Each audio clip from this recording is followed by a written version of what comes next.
అవుగాని పులిని మీరు దగ్గరికి వెళ్ళి చూసినారా నువ్వు అయినాడన్నా అసలు టీవీలో చూస్తేనే జరంత భయం అవుతుంది కదా అసంటిది ఇక దగ్గరికి వెళ్ళి చూస్తే ఇంకేమైనా ఉన్నదా చల్లటి చెమటలా వస్తాయి అసంటిదోళ్ళ ఒక ఊరికి పులొచ్చింది చేన్ల పొంట వాడల పొంట తిరుగుతుందట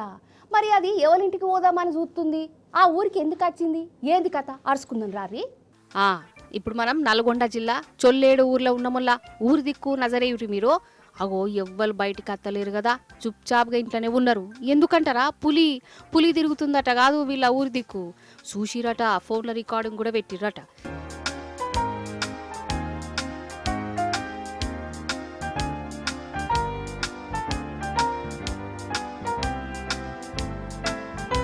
చూసినవా కుక్క ఉరికినట్టే ఉరుకుతాంది ముందుగాల దీన్ని కుక్కనో నక్కనో అనుకున్నారట ఇక వెనక సిరి సిడతపులి అని ఎరికే వరకల్లా గజ్జు గజ్జు మన దీళ్ళకి పొలాల చుట్టే తిరుగుతుందటనోళ్ళ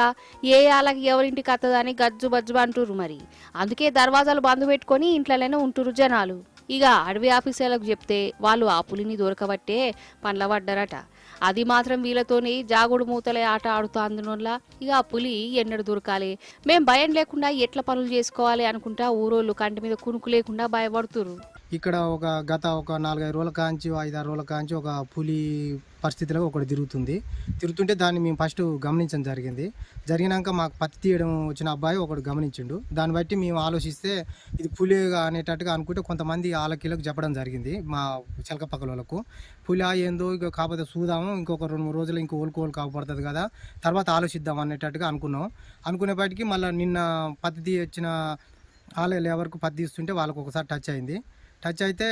మళ్ళీ వాళ్ళు భయం పంతాలకు గురయ్యారు ఈ రోజు గిట్టే మళ్ళీ వాళ్ళకు మళ్ళీ అదే పరిస్థితులు అదే స్థలంలో మళ్ళీ అవపడేదంట అదే స్థలంలో అవపడేపాటికి మాకు ఇక్కడ చుట్టుపక్కల ఉన్న జనాలందరూ భయపడుతున్నారు